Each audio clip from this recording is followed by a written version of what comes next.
Cher Internet, bonjour, partout où vous nous suivez. Alors, nous sommes ici au bureau central de Maparco à Kinshasa, Gombe. Donc, nous sommes là. J'aimerais aujourd'hui vous parler par rapport aux différentes fondations liées à la construction. Je pense qu'il y a beaucoup de confusion. Je serai un peu bilingue par rapport à mon émission d'aujourd'hui.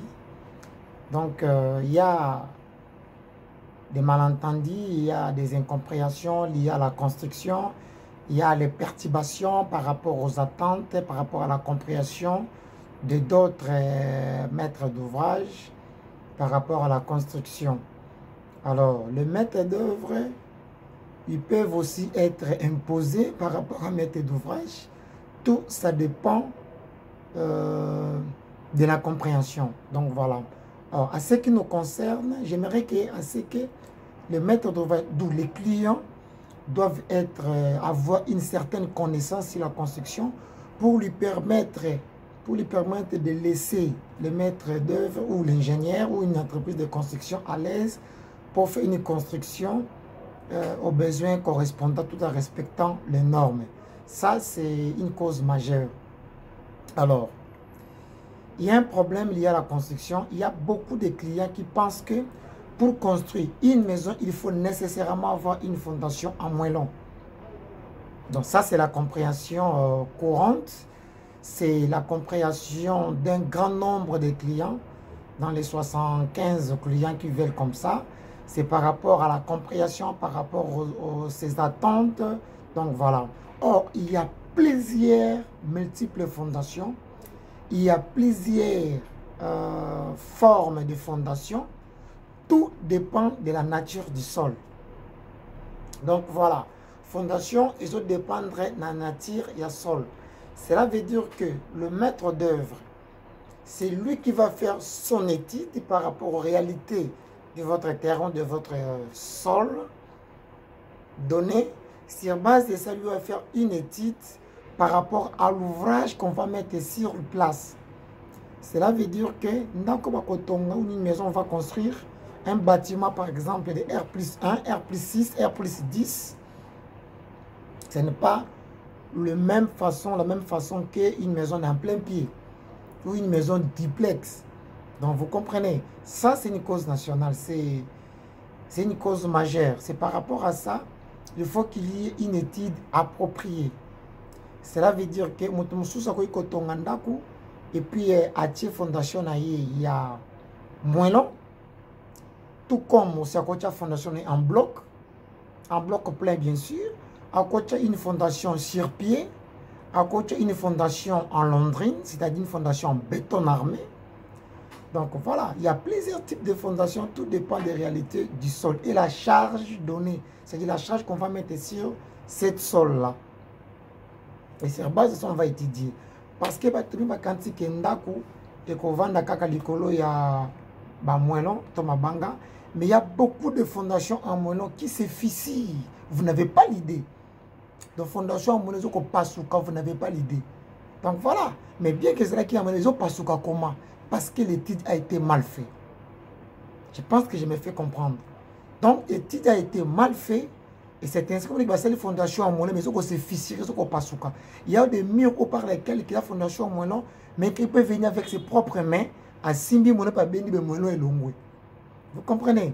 Parce que les fondations qui ont moellon, mais dosage n'était pas respecté. Donc c'est très important de connaître tout ça, c'est vraiment important. Alors, fondation en bloc, donc briques ou parpaing. Donc, mais si c'était respecté les normes, on a respecté les soubassements, c'est-à-dire les socles, bien dosés, armature recommandée. Ils ont mis les armatures recommandées, ils ont mis les dosages recommandés. Je ne voulais pas donner les dosages ici à la télé parce que beaucoup de gens, beaucoup de nos confrères qui me suivent, ils prennent les notes. Alors, je parle ici pour éclairer les clients.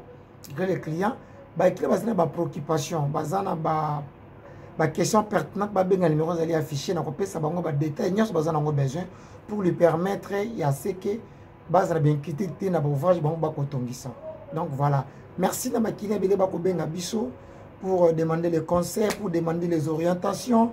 Donc nous sommes là à votre service. Je suis là, votre humble serviteur, M. Makwa Lapamboujan. Je suis là à votre disposition. Donc voilà. Alors, fondation se dépendre de la réalité à terrain. Réalité à terrain, tout en correspondant à plan bazotonga. C'est-à-dire, ça la plan en fonction de la réalité à terrain. Dimensionner les colonnes en fonction de la réalité du terrain. On va déterminer le profondeur de la fondation tout en respectant par rapport aux réalités du terrain. On peut dimensionner à profondeur de la colonne, dimensionner à socle, les soubassements, les dosages, les armatures données. Donc voilà, tout ça dépend de la réalité du terrain. Quand on a ouvrage qu'on va mettre sur place, sur base de ça qu'on va faire l'étude et puis on va déterminer. Il ne faut jamais seulement penser qu'une fondation solide, c'est une fondation en moellon. C'est une erreur. Parce qu'il y a les fondations en bloc plein qui est plus solide qu'une fondation en moellon. Alors, pour les gens qui ne savent pas, la charge d'un bâtiment, et vendre likolo il y a fondation. Mais par contre, charge d'un bâtiment, ils ont vendre likolo il y a socle. Et les socles, c'est comme les os dans le corps humain. Donc, c'est comme les os dans le corps humain, c'est-à-dire Mikoua. Nous avons la fox yandako. Donc, le socle qui fait le soubassement. Et puis là, on va mettre une natte qu'on appelle en médecine, on appelle ça quoi? Dans le corps humain, c'est ça qu'on appelle la plante des pieds. On va faire une structure comme ça. Structure où on a la fox yandako. Les gens ont une chape de légalisation, les gens ont une poutre. C'est pour relier toutes les colonnes, toutes les socles là pour solidifier la maison. Alors les parpaings interviennent juste pour les séparations de murs, ainsi de suite. C'est ainsi que vous verrez qu'il y a des maisons où par lesquelles on ne sépare pas, on ne fait pas de croisement avec des parpaings ou des briques, mais on fait des croisements avec des gyprocs, des placos, ainsi de suite. Vous voyez, c'est parce que charge yandaku, ils ont vendu dans la myrte. Ils ont vendu les couleurs, les couleurs, mais charge yanda que viennent les couleurs, béton, soubassement, socle, colonne, ceinture, ainsi de suite, poutre et autres. Là, c'est très important. Alors, ceux qui va poutre na yo soubassement, c'est là qui est bien dosé, et c'est là qui bien étudié par rapport à l'exécution, il y aura des problèmes majeurs. Il y a des fissures un peu partout dans la maison. Donc voilà. Alors les fissures sont des signes majeurs dans un bâtiment. C'est ce qui définit que le bâtiment a été mal fait, mal conçu, mal exécuté, ce qui entraînera les affaissements. Vous comprenez? C'est un signe majeur. Certes, il y a des fissures qui ne peuvent pas aussi endommager une maison parce qu'il y a des fissures, par exemple, des erreurs, je peux dire des erreurs secondaires. Vous voyez, ça peut causer une fissure, mais ce qui n'entraînera pas un affaissement. Mais tandis que ce qui fissure déjà est dépassé poutre, et dépassé chape de légalisation, c'est un danger, c'est une fissure majeure. C'est très important.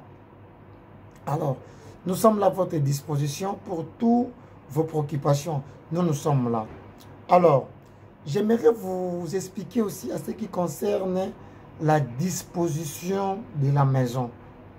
Parce que beaucoup de gens aussi ne savent pas à ce qui concerne la disposition de la maison.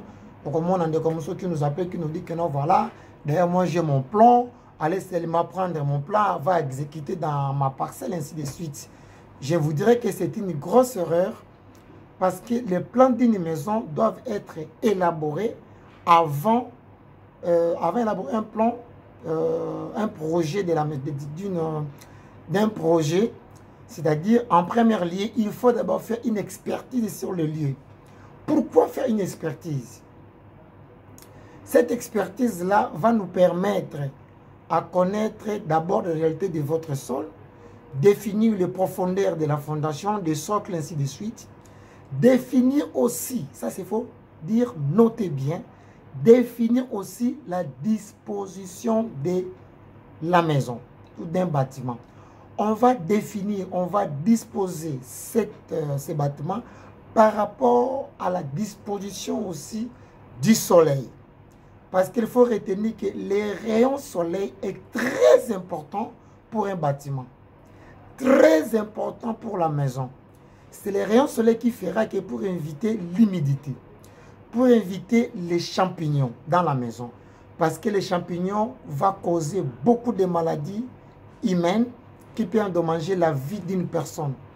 Alors, il faut vraiment un ingénieur, un expert en bâtiment qui maîtrise ces choses pour vous orienter avant l'élaboration d'un plan. Là, il faut retenir. Là, il ne faut jamais oublier. Parce que chez nous, en Afrique, ici, qu'on minimise comme ils allaient capital qui peut endommager la vie des gens. Mais ils minimisent ça parce que c'est l'ignorance, parce qu'il fait dans la précipitation, parce qu'il n'a pas appris. Donc voilà, ça fait partie, c'est ça. Donc il faut chercher un expert. Parce qu'il faut que à mesure il y a un rayon solaire pour éviter l'humidité, pour éviter les moisissures, les champignons, même les moisissures là endommagent la maison, endommagent les bâtiments, endommagent le parpaing, ainsi de suite. C'est très important. Nous sommes là pour vous éclairer. Nous sommes là pour vous définir ce que c'est les bâtiments, ce que c'est la construction en RDC. Nous sommes dans un climat tropical au Congo. Lorsqu'on construit un plan, il faut tenir compte de tout ça. Alors, il ne faut pas construire une maison et pendant la journée, la maison qui va être comme une chaudière. De la maison qui chauffe, vous n'avez pas l'idée. Non, la maison doit avoir une ventilation normale de façon que tu sois à l'aise dans la kachanda. Parce que la maison, c'est un lieu de repos. Pendant que tu as travaillé toute la journée, tu rentres à la maison, c'est pour se reposer. Donc, quand tu arrives le soir à la maison, tu commences à être mal à l'aise dans votre maison parce qu'il fait très chaud, parce qu'il n'y a pas la ventilation concrète. Et surtout qu'ici au Congo, nous avons des problèmes d'électricité, il y a des problèmes de coupure du courant. Donc voilà, c'est très important. C'est très, très important. Alors, nous sommes là à votre disposition. Alors, j'aimerais parler aussi à ce qui concerne les panneaux solaires. Tous les gens aujourd'hui qui veulent construire, non, voilà, moi j'aimerais construire, j'aimerais mettre le panneau solaire dans mon bâtiment, dans ma maison, ainsi de suite. C'est très bien, c'est très bien. Mais j'aimerais vous classifier que l'installation électrique, d'électrification pour un panneau solaire, ça se prépare dès la construction. Parce qu'il y a des fils appropriés pour les panneaux solaires. Par exemple, les fils qu'on utilise souvent, dans les fils traditionnels qu'on utilise, ce sont des fils de 220 volts. 220 volts. Tandis que les panneaux solaires produisent les courants de 12 à 24 volts. Donc il y a une incompatibilité entre les fils traditionnels, donc des courants continus, et des courants alternatifs. Donc il y a une incompatibilité par rapport à ça. Alors, il faut qu'il y ait aussi une étude par rapport à ça pour définir le fil qui vont transmettre du courant de 12 volts pour l'allumage des lampes, ainsi de suite. Parce que dans notre système d'installation des panneaux solaires, alors l'éclairage est en 12 volts, c'est-à-dire le fil de l'éclairage est le fil approprié de 12 volts, tandis que les fils pour les prises et autres, c'est fils appropriés de 220 volts ou courant alternatif. C'est important, c'est par là qu'interviendra maintenant le convertisseur. La convertisseur a converti le courant de 12 volts à 220 volts. C'est par là aussi vient la consommation de l'énergie. Parce que convertir de 12 à 220, ce n'est pas une mince affaire. C'est une consommation énorme. Alors, pour une meilleure stabilité de l'électricité, du panneau solaire, il est conseillé de mettre l'éclairage en 12 volts parce que là, ça ne va pas subir ce que c'est cette transformation de 12 à 24, pardon, à 220. Voilà. Aujourd'hui, il y a des congélateurs appropriés de 12 volts, il y a des ventilateurs appropriés de 12 volts, il y a des fers à repasser appropriés de 12 volts. Je vous avais toujours dit qu'à ce qui concerne l'installation des panneaux solaires, il est conseillé d'abord d'avoir les matériels ou les appareils de consommation de l'énergie avant l'installation des panneaux solaires. Sur base de ça, on va calculer la puissance des appareils donnés par rapport à la dimensionnement ou de la puissance des panneaux solaires. C'est par là que ça va déterminer le nombre de batteries par rapport au voltage qu'on va mettre, le voltage des ampérages, la capacité des convertisseurs, la capacité des régulateurs pour stabiliser l'énergie solaire. Je pense que c'est important. Nous sommes là à votre disposition, nous sommes là pour vous servir, nous sommes là pour vous éclairer. Voilà, cher Internet, amis de la société Maparco, c'était votre serviteur, Makwala Pambou Jean, le directeur général de cette entreprise Maparco, le promoteur immobilier de l'agence Koyarchiko. Nous sommes basés à Kinshasa, Gombe, Mbanzangungu, Boma et à Mwanda. Nous sommes là à votre service. Merci beaucoup. Nous attendons aussi vos commentaires.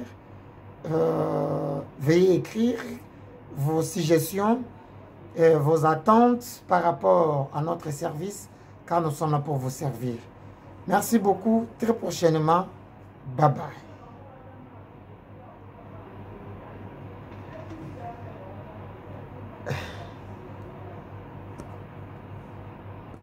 Maparco, entreprise congolaise Kinshasa.